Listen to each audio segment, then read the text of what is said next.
This conference will now be recorded. Hope you all are able to see my screen and my voice is all for everyone. It is clear. If anyone facing any problem, please bring it in the chat. Okay. So we have done with the initial two sessions. Okay. Now we are going to have our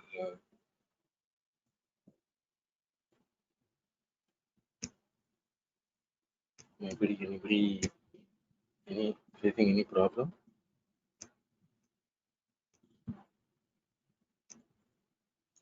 Yeah. So we'll proceed with our regular flow. Okay. Say on that day itself, I have explained the performance engineering introduction part, but I'll slightly recap. Okay, basically, say why we are doing the performance engineering activities.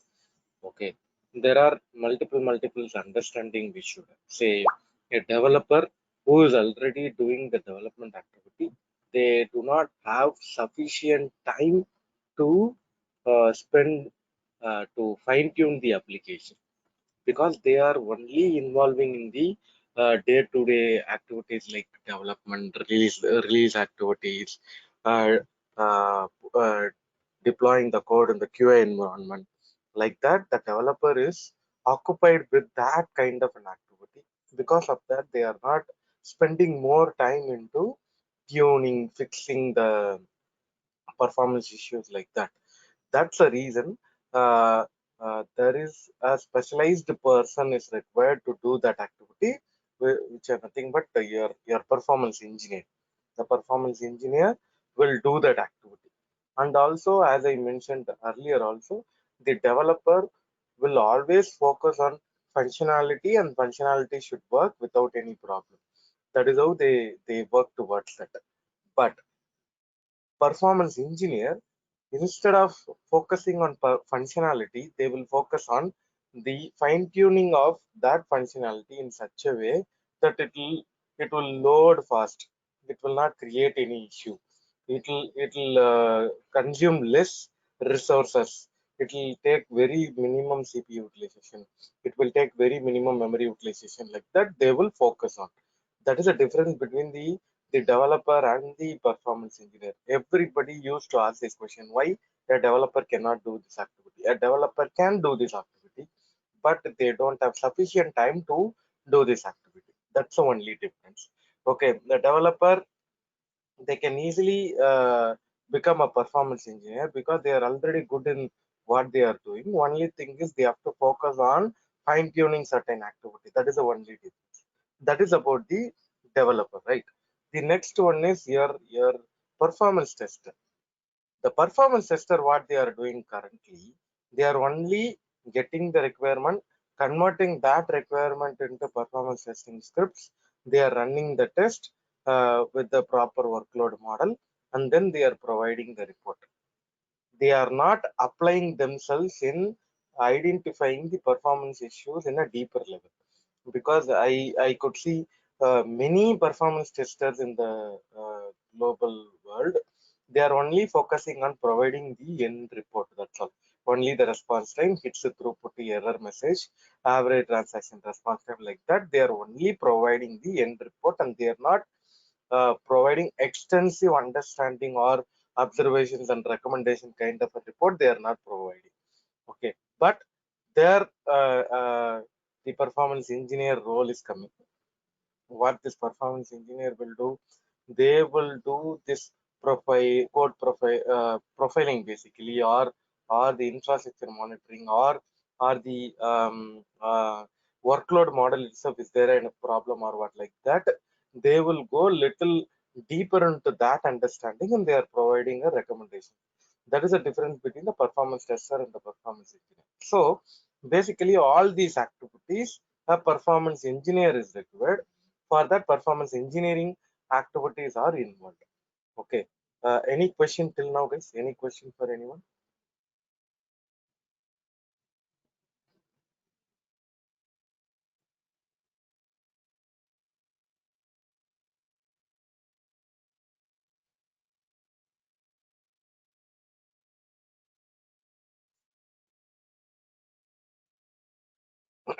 Yeah.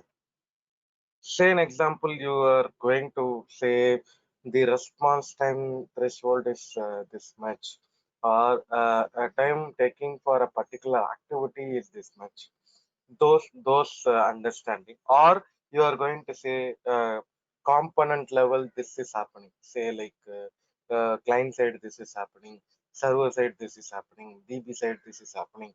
To explain all those things, you should have a performance engineering knowledge, right? Then only you can proceed with it. It is not that easy straight away you can define a number, right? So in order to provide a component level understanding, or your tier level understanding, basically tier is nothing but web server, app server, DB server, right? Tier level understanding, or your workload designing, how your throughput should be there, how your concurrent user should be there, how your response time, pacing, think time, like that, on the workload details, and then your business transaction details.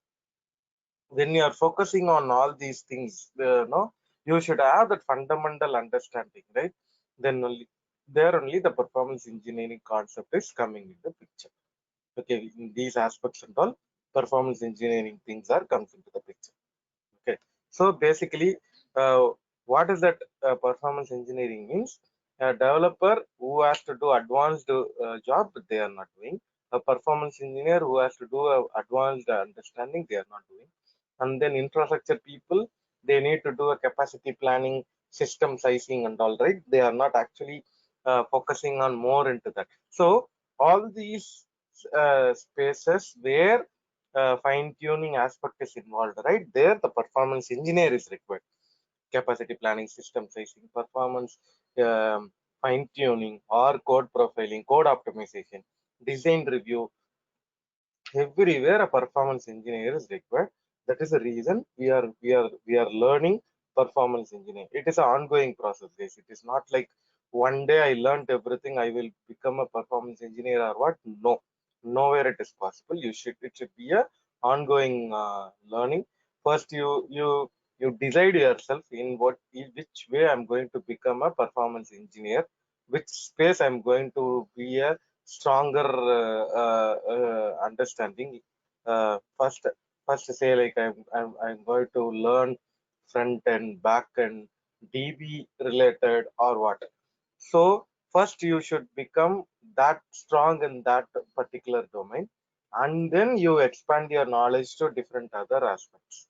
So first make yourself comfortable, and then very strong in, say, like client side performance, or server side performance, or DB side performance, like that. You are making yourself comfortable with the subject, and then expanding your knowledge to different streamline. That is the reason I mentioned like it is an ongoing process. Okay, and then uh, performance engineering life cycle. Okay, usually the software will have a life cycle. Software development, I'm saying. Software testing will have, normal testing will have a life cycle. Performance testing will have a life cycle. Similarly, performance engineering is having a life cycle. Okay, so say an example, software development. If you're saying like software development, what usual activities will be there, guys, in software development? Anybody can say.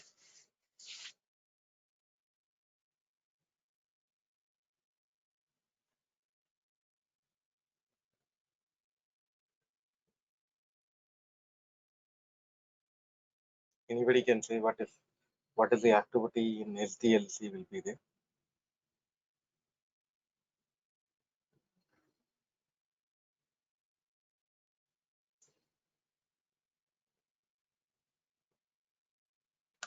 Okay, requirement gathering.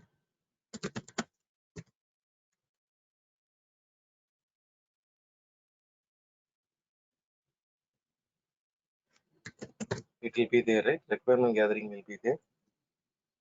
You will have a architecture and design. Architecture, and then you will have development.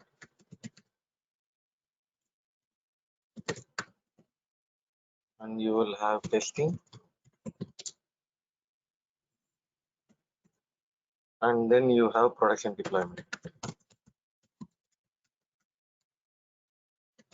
Will be there, right? So these are the main activities that we are doing it in the SDLC, software development life cycle. Okay, so you consider the similar thing what you will do in performance engineering life cycle. Performance engineering life cycle, you consider like when you are doing a sorry, when you are doing a requirement gathering or something like that, the parallel activities you will try to do, whatever the parallel activities you will try to do. Say like mm, I will say maybe here in development side you will try to do code optimization.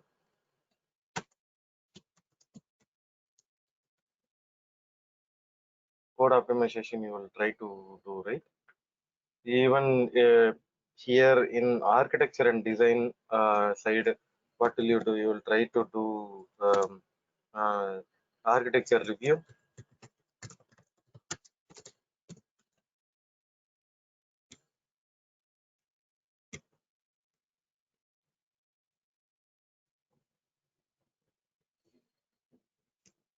Okay, or in this space, like you will try to do not exactly the same thing. You will try to do some system sizing.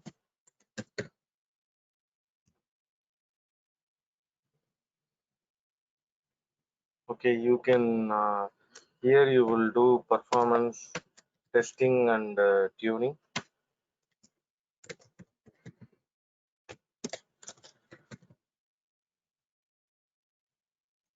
Here you can do a monitoring or capacity planning like this.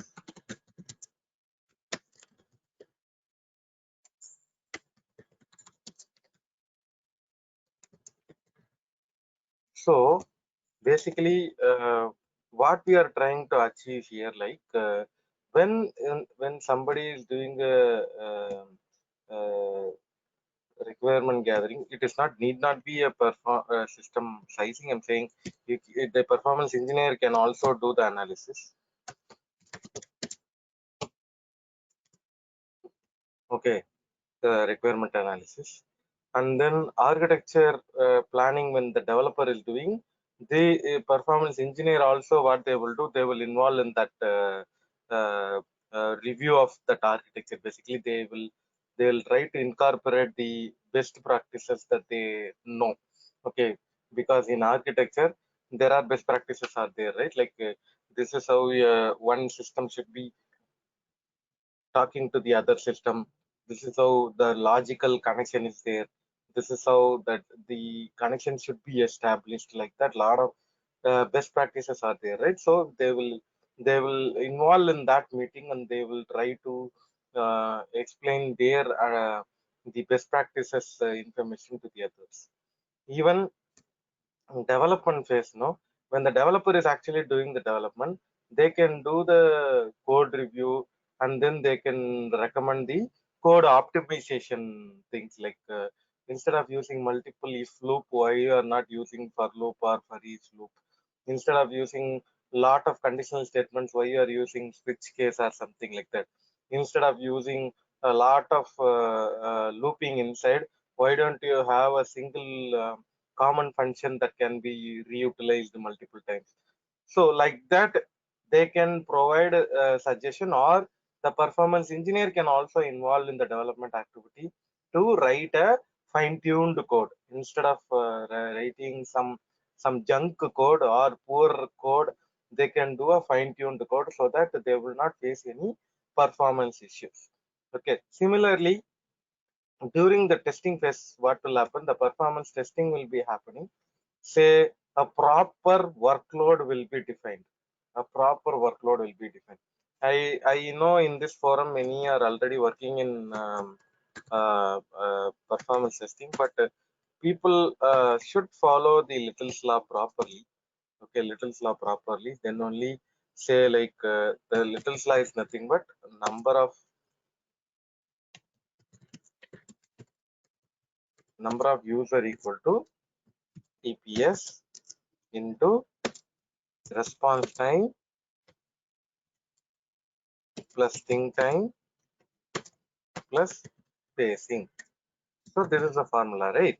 So once you know number of user means you can identify the throughput, or else you know throughput means you can identify the number of users. So this is not actually currently people are not doing it. That is the reason I'm saying please follow this procedure properly, because if you are following this procedure, ultimately you are testing your application with a proper workload. Okay, if you are not following this, what people are doing, either they are giving a random user load or random throughput. Because of that, your application is either underutilized or overutilized, either underutilized or overutilized if you are not following this procedure. So try to follow this procedure. This is what I mentioned with respect to the workload, whether you are doing the right thing or not. If the workload itself wrong, say an example, the system is expected to have 100 user load, but you give 500 user load. Because of that, what will happen, your system will provide a bad performance testing report. So to avoid such unwanted time spending in this kind of a scenario, you should follow the Little's law properly. If you are following the Little's law, so that you will exactly give proper concurrent user or proper throughput, so you will get a proper performance testing outcome. Okay, and then here also what we are predominantly doing when the performance testing is running, that time the parallelly the performance engineer, what they will do, say they will use some kind of a monitoring tool, or the APM tools like Dynatrace, AppDynamics, Neuralink, Splunk kind of a tool, they will try to leverage those tools, and then they will try to find the issues with respect to the response time, with respect to the CPU, with respect to the memory, like that. So their job is to find the issue when the test is executing. Say like they can also see, is there a proper load um, distributing across load balances. Okay, sometimes this will also happen, right? Say like four machines are connected under a load balancer. Okay, four machines are connected under a load balancer.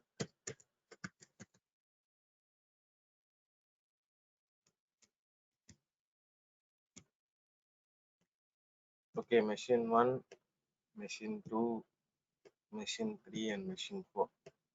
Okay, four machines are connected. Those four machines getting a load from your application. Okay, four machines getting a load from your application. The first machine is getting 90% of the load. Okay, the second machine is getting only 20% of the load.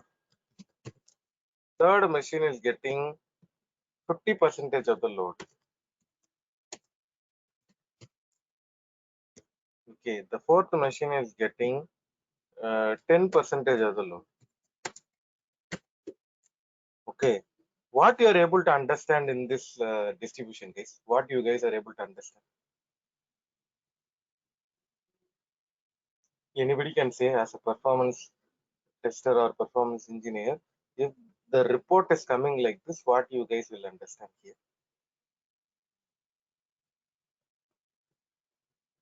Load balancer is not properly working. Yeah, load balancer is not properly working. That's the understanding, right? So we need to do a proper configuration, making sure your application is actually doing a equal distribution across all the machines that are connected under the load balancer. Okay, that is how we should do this. So when we are doing a performance testing activity, the performance engineer, what he or she will do, they will do this load is actually distributing or what, are we following a right workload or what, whether the infrastructure where you are running the performance test is actually able to withstand the load or what, like that. they can do the parallel activity. Not only the testing activity, they can also support the activity by doing these are the things. Okay, and also production deployment, when the production deployment is doing it, they can do a monitoring and then capacity planning. So what they will do, they will take the logs from the production. Okay, they will understand, is there a problem with respect to the functionality, is there a problem with respect to the infrastructure where the application is deployed, how your production environment is behaving after a new code is deployed.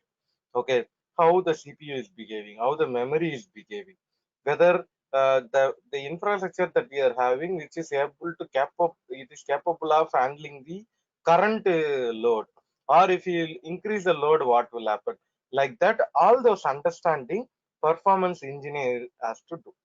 Okay, the performance engineer has to do. So predominantly a performance engineer, what they are focusing on, end to end. It is not like say currently, I don't know how many of the performance testers are involving in the design review, or the architecture review and all. Anybody in this forum who is participating in design review and architecture review and all?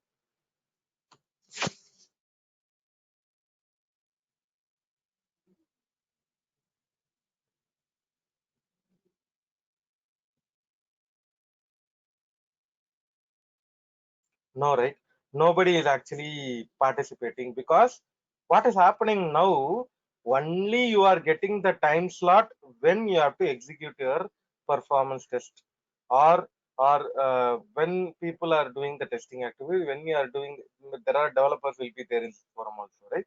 So what you guys are focusing on, only completing your own task, your own activity. At that too, you will have very minimum time to complete that activity, right? Because of that, you guys are not focusing on the other activities and all. In that space only, performance engineer role or performance engineering is comes to a very critical place. Because say if you are not clearly focusing on your architecture design, okay, you're not clearly focusing on your architecture design, that will in future, that will also leads to a very very critical issue.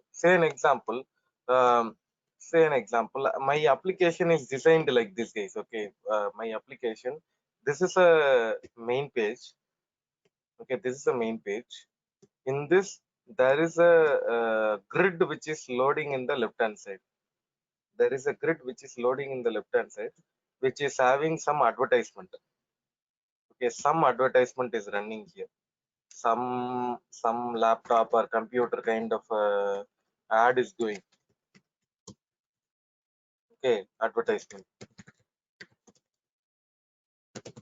Okay, here my application is loading, my application information.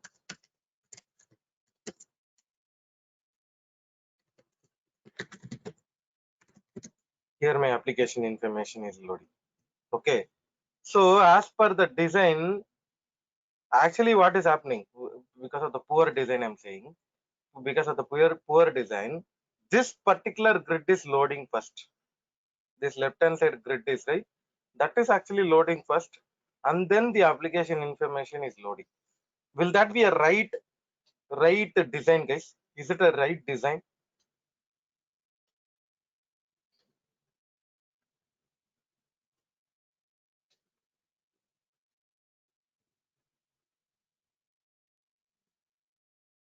No, right? It should not be the right design, because the end user will get irritation, they'll go out of the applications, because instead of loading the actual important information, they are loading the advertisement at the first.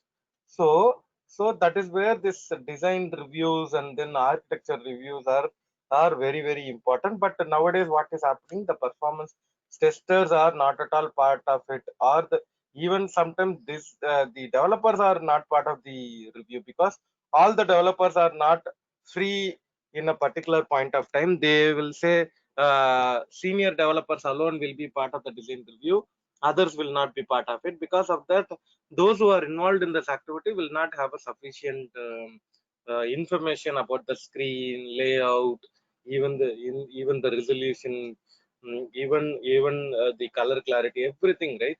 They will never ever making everyone to involve in that activity. Only few people are involving. Because of that, the outcome, the initial discussion is one thing, outcome will be other thing. So because they are not understanding the requirement properly, right? That's where the the role of a performance engineer is coming. Because what they will do, they will involve in each and every activity, each and every layer of activity. Because of that, what they are doing, they have a track of what is happening in each and every layer, say a development layer or a design layer or capacity planning layer, or testing, performance testing layer, like that. They have an understanding what is happening in each and every layer, and then they will actually contribute in each and every place. Development means recommendation they can give, testing means they can do some testing recommendation, infrastructure deployment means, so the production deployments they can provide some standard one, even architectural review means they can provide some recommendations, like that. A performance engineer, what they are doing, they are providing a best practice, or their are industry level best practices they are trying to share with the respective team. Say it is two-way, guys. It is not that uh, they have to do, they can instruct others to do also. Both the way it is possible. I saw different variety of performance engineers. There are performance engineers, they themselves will do all these things. They will do involvement in the capacity planning, they will do that activity. They will do development fine tune activity. They will do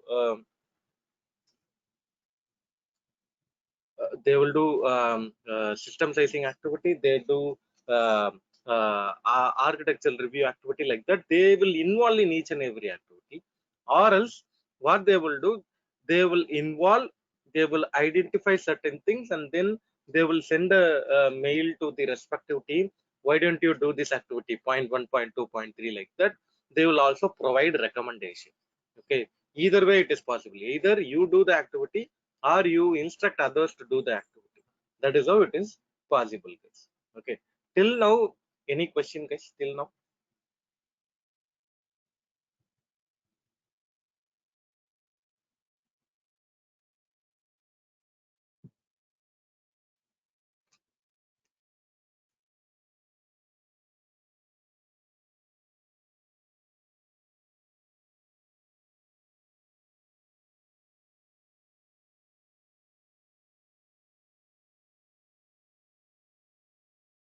Okay, so basically we understood the PE life cycle. Okay, basically this is a PE life cycle, performance engineering life cycle.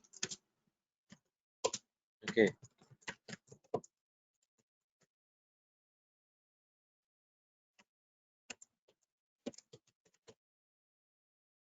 okay, so we have the clarity. Okay, what others will do, what performance engineer will do. Okay, they will, when the developer is doing the analysis, even the performance engineer will do the analysis, and then they'll say that the system sizing issues and all, they will check it.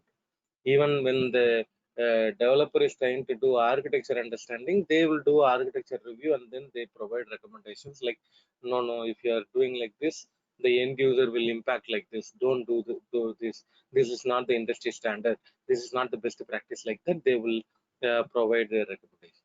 Even when the developer is doing the development activity, performance engineer can involve in that.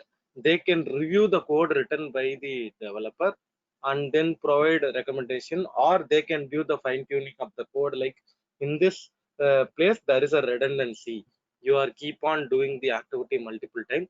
Instead of doing that, why don't you do a code writing like this, so that you will minimize the code round trip time, that will minimize the performance, that will minimize the CPU utilization, memory utilization, like that. They can provide the code optimization recommendation, or they can do the code optimization as well. And then testing, when the real testing is happening, the performance engineer can do the parallel activities, like they can check the workload is proper or what. they can check the monitoring tools, say like Dynatrace, AppDynamics, Neuralink, like that. They can do an understanding to identify what is really happening when the performance tester is doing the activity. They will also do a parallel activity to understand that.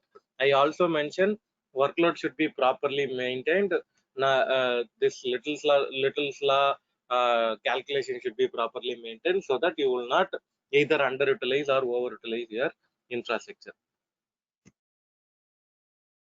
And then production deployment, when they are doing that time also, you can monitor the logs, identify and understand the issues, and then you also can do the capacity planning during that uh, activity. Okay, so till now there is no question, right? What PE life cycle is basically doing.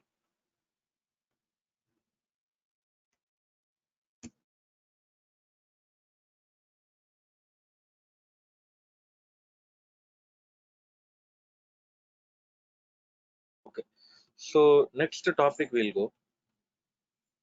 Excuse me, like capacity planning, what we used to do, like is that in performance perspective, uh, uh, what we used to do in capacity planning. See, capacity planning is nothing but say an example, 8 GB RAM, okay, 100 GB hard disk, okay. How much of throughput or how much of a concurrent user they are actually running, okay. Or if I'm increasing the infrastructure, will that be um, uh, going to give less response time or what if I increase the infrastructure, I'm saying. So those planning will be done by the performance engineer. Those concepts and all there, they'll call it as scale up and scale out concepts and all there. Scale up means you are going to increase your infrastructure. Say like RAM will be increased from 4 GB to 8 GB, 8 GB to 16 GB, 16 GB to 32 GB, like that. That machine infrastructure, if you are keep on increasing, right, that is called a scale up. Scale up. You are scaling up your infrastructure and then see that your performance is actually improving. Okay, with respect to the concurrency, with respect to the response time, right? You are able to increase your um, um, the performance basically. That is scale up. Sometimes what will happen if you are keep on increasing the infrastructure to a certain limit, okay, but you are unable to um, increase to a maximum level after that, means what they will do, they will add one more machine similar to that machine configuration. Say an example, I'll draw a diagram. Okay, initially you have some 8 GB RAM machine. In that you are keep on adding the RAM. Okay, you are keep on adding the RAM to a maximum level. Okay, this concept is called as scale up. Okay, scale up. Okay, so you reach to the maximum. You reach to the maximum, but till then you are unable to increase the infrastructure after that. That is a end point. Means what they will do, they will put one more machine additionally with the similar configuration of this and this. This is called a scale out. This adding one more machine, that concept is called scale out. Okay, so this also in some other places, it is not that scale up scale out will be universally used everywhere or what. No, in some places they'll call it as vertical scaling and horizontal scaling. Okay, this one is called vertical scaling. The first one is called vertical scaling. The adding these two machines and putting under load balancer, right? This is called as horizontal scaling. Horizontally you are increasing the infrastructure, that is called as horizontal scaling. Vertically, if you are increasing the infrastructure, called vertical scaling. Okay, so this is how you will try to do capacity planning. Okay, how your system or the infrastructure is going to behave if you are increasing or decreasing your infrastructure. Clear, Namita? Yes, sir. Yes. Yeah, give me 2 minutes, I'll be back. 2 minutes.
Yeah, I'm back.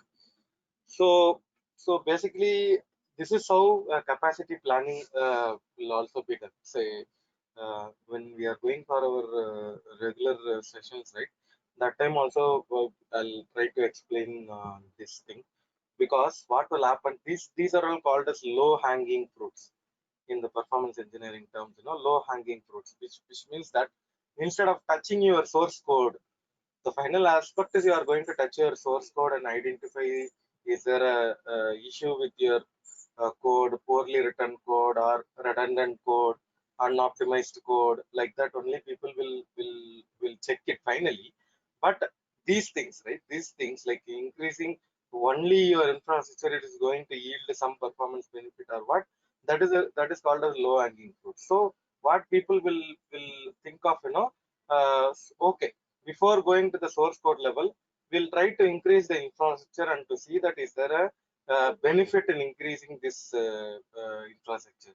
If you are increasing the RAM size, is there a benefit or what? Like that, people will initially try it. The performance engineer will initially increase that and then check like, okay, if I'm increasing this, I'm getting small millisecond kind of improvement. That is also a benefit only.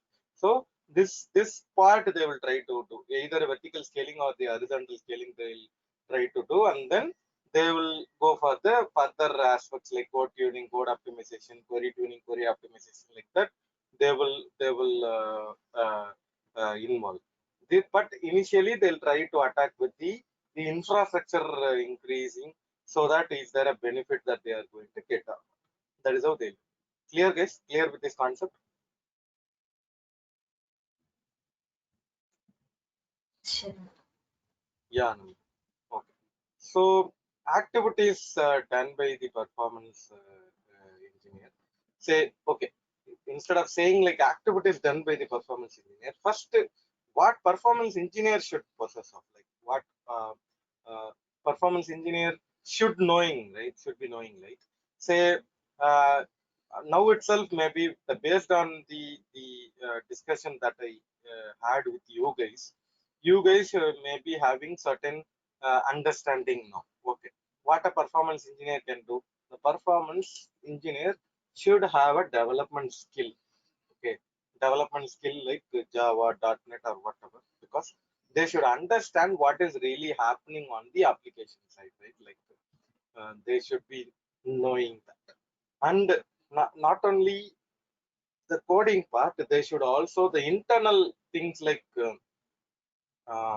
garbage collection, or your memory, or memory leak, or your JVM kind of an understanding they should have. Okay, and say not only the Java, .NET and all, if they are having a latest trends and technologies like say like HTML5, like that, if they are understanding, they can contribute in the client side performance also. It is not that application side alone, they can contribute towards the client side performance also. And then they should also have the, I also mentioned, right, like you should have a workload, business logic, those understandings should also be there. Sorry. And then some kind of a performance testing understanding, because they should understand the performance testing report as well, right? And then they should also know database side, database tuning, database query understanding, those understanding should be there. And they should also know certain monitoring tools understanding should be there. Okay, and they should also have certain operating systems like Windows, Linux kind of an understanding should also be there. And they should also some have maybe corner scenarios, load balancing, those understandings should also be there. So maybe I listed now, maybe you guys should understand, because maybe in this forum those who are there, right, may all these things nobody knows all these things, but I list it out all these things. You can also take a note of it, and then this is a journey, right? As I mentioned, it is a journey. In that we'll try to learn everything. In that we'll try to learn each and everything, and then we will become a proper performance engineer. Okay, as I mentioned, the first one will be a dev skills. Okay, he or she should have a development skill, and they should have a, performance testing tools understanding. Okay, they should have a performance testing tools understanding, or they should have some basic understanding of understanding of architecture. Okay, if somebody is showing architecture, they should at least understand, okay, this flow is going from here to there, there to here, like that. They should have an understanding, and they should have a basic understanding of JVM, GC, or some memory leak, like that. They should have an understanding. That is also very important. And as I mentioned, they should be knowing like database knowledge. Okay, they should know the database side information. And also, as I mentioned, right, say production log analysis. Okay, production log analysis also they should do. Okay, I in that only I mentioned the workload modeling, right? This also they should be understanding. And then some monitoring tools. Some monitoring tools are the APM tools. Okay, APM tools like APM tools, say like Dynatrace or App Dynamics, like that. They should have an understanding. Even they should have some OS information should be there. Some load balancer information should be there. Okay, even recently people are talking about AWS, containers, Kubernetes, like that. People are talking, right? That also they should have an understanding. So all in all, see, now you can understand whatever the things that I listed right here, in the memory architecture, memory leak. Yeah, there you can have some understanding of CPU memory also. CPU memory, those understandings should also be very critical. Okay, so you these are the knowledge level the performance engineer should have, guys. Okay, so maybe in this forum, out of this entire list, many are already doing some 50% of the activity or 60% of the activity.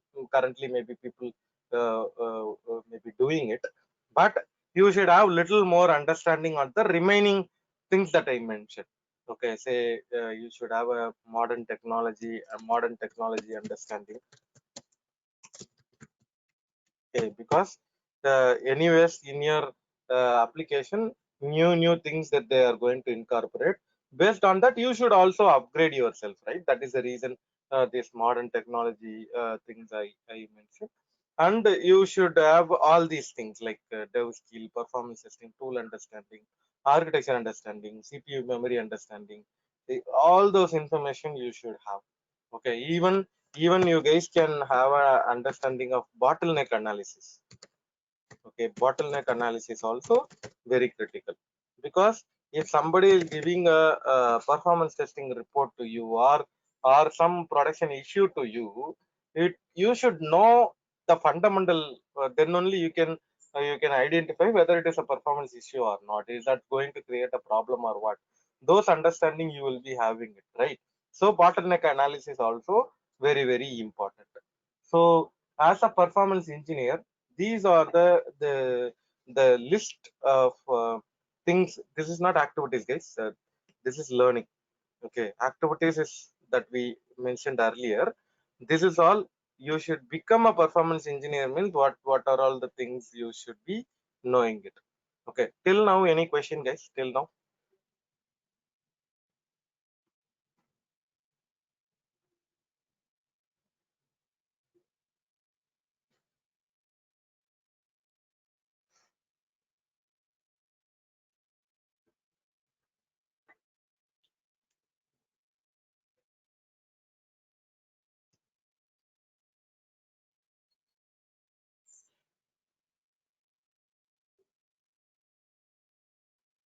No question. Okay, so now, as I mentioned, the performance engineer is going to do certain activities, right? Say in the initial discussion also we mentioned system sizing they are going to do means say basically system sizing is nothing but is like right number of resource. Okay, the right number of resource. Say an example, this much of users alone should be loading with this much of a RAM, this much of things like initially when you are deriving, right, that time you can do a system sizing. Okay, say an example, you can define the SLA. SLA is nothing but your response time SLA. Okay, you can do that. Even you can define a SLA for concurrent user. Okay, even you can say number of business transactions. Okay, number of business transaction, normal load, peak load. Okay, normal time, peak time, like that you can define it. And you also can say like storage requirement also. What is that storage requirement which is needed? Even you can say um, scalability. Scalability is nothing but your growth, right? Today I'm growth rate. Say today I'm going to use this much of a user. 2021 my user base is going to increase. 2022 my user base is going to increase. Like that you are going to do that, right? All these attributes are taken into consideration when you are doing a system size. Okay, system sizing means you are going to say like right number of resources. Say response time should be this much, concurrent user should be this much, even business transaction, how many transaction, what transaction, those things. And then storage requirements, even the scalability requirements, all those things are covered under the system planning. Any question, guys? Any question in this?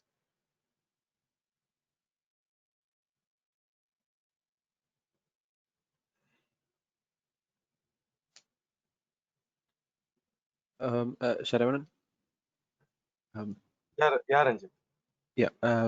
So I have a doubt. So where this networking part is coming, so we have to consider the network bandwidth and all, right?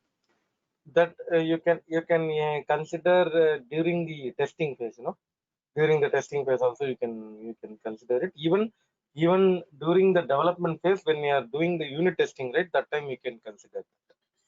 Okay, but I would say Ranjit, this network part, taking a very minimum importance nowadays, because the customer, whenever you are providing that recommendation, no, customer is saying no, inside the premises I am using a very maximum bandwidth only. For me, I don't think network is a problem unless and until your app is utilized by the end user, right? Those who are standing in road, standing under the basement, for those people only you will be considering that.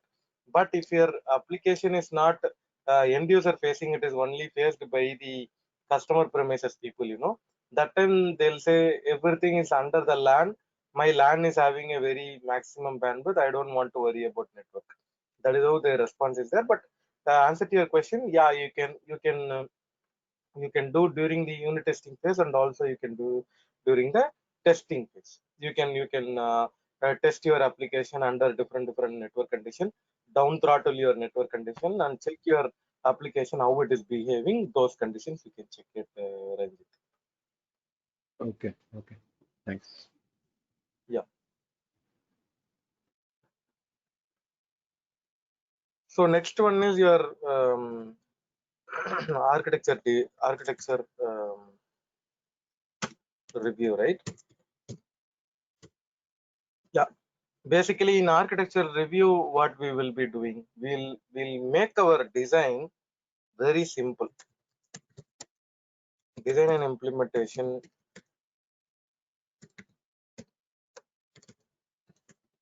should be very simple. Okay, architecture review should be very the design and implementation should be very simple. and then maybe there are algorithms that you are following, means that also be simple algorithm. Okay, or if you are using any or else what you can do, you should know your pros and cons when you are doing your architecture design. Okay, pros and cons is nothing but if I do this, definitely this will happen. If I do this, this will never happen, like that. You should have an understanding before you are doing your architecture review. Okay, so that understanding should be there. So basically in the architecture, when somebody is saying is it a simple one, means you have to think from an end user perspective. If an end user is using your application, in order to get one particular information, are they traveling to multiple screen, or within one click or two click they are getting the information? That is how you have to think from the end user perspective. Okay, say I saw one application. You have to travel to seven different screens, and then you have to go to the end state. Whatever the activity that you are doing, if it's even a simple activity that you are doing, you should go to those 7 screen, and only you can go to the end state. Will that be required, guys? No, right? If you are expecting to complete certain job, that job has to be done quickly.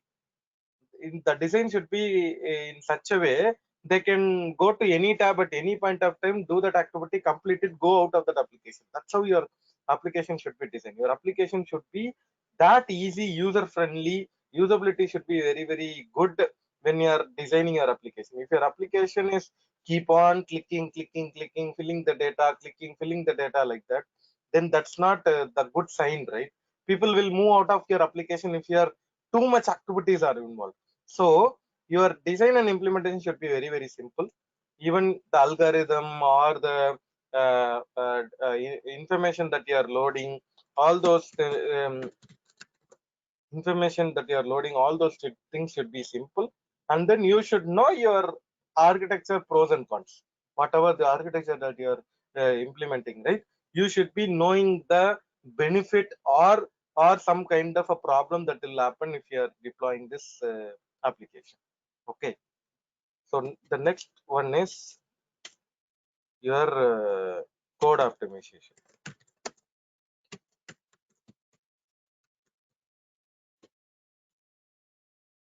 Okay, as I mentioned, code optimization, um, say you should not use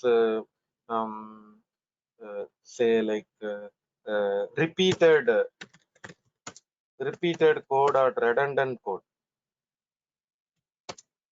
Redundant code. Okay, the redundancy should be avoided, guys. Say I saw many people are recalling the same thing again and again. Because of that, unwanted looping will be happening. Because of that, your time spending in the application layer is very very high. So as a performance engineer, if you are going through the code written by someone, no, you should check like how that application is basically program is actually written. If there is a redundant code, make it simple. Okay, say say um, there are say like Java means best practices are there, .NET means best practices are there, right? Use those use best practices. Okay, best practices. When you're doing that, no, you should be knowing like what is that best practices with respect to each and every coding standards, right? That we have to actually using the best practices, or you can say some optimization techniques. Okay, you can use that optimization techniques to fine tune that particular application code, or some portion. If you feels like chunk of code is having a problem,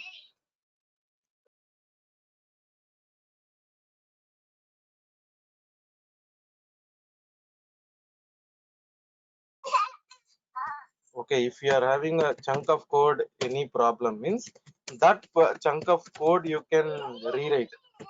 Okay, the entire code can be rewritten. It is not that you will only do redundant core or what. No, some place you will have a you feel like no, this particular code we have to replace because it is not in a proper sequence or proper position, means that also can be done in the code optimization phase. Okay, any question till now, guys?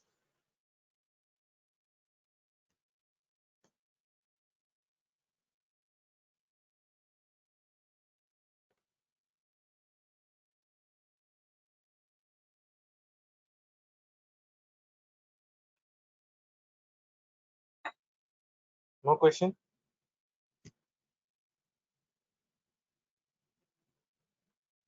Okay, maybe with this we'll close our session today. Uh, uh, okay, whatever things we saw today, that like performance engineering introduction, and then your performance engineering life cycle, which is very important because what activity done in each and every layer that we saw, and then now we are understanding what activities the performance engineer will be basically doing, right? Activities performed by the performance engineer, that is what we are checking. Till now we saw three things: system sizing.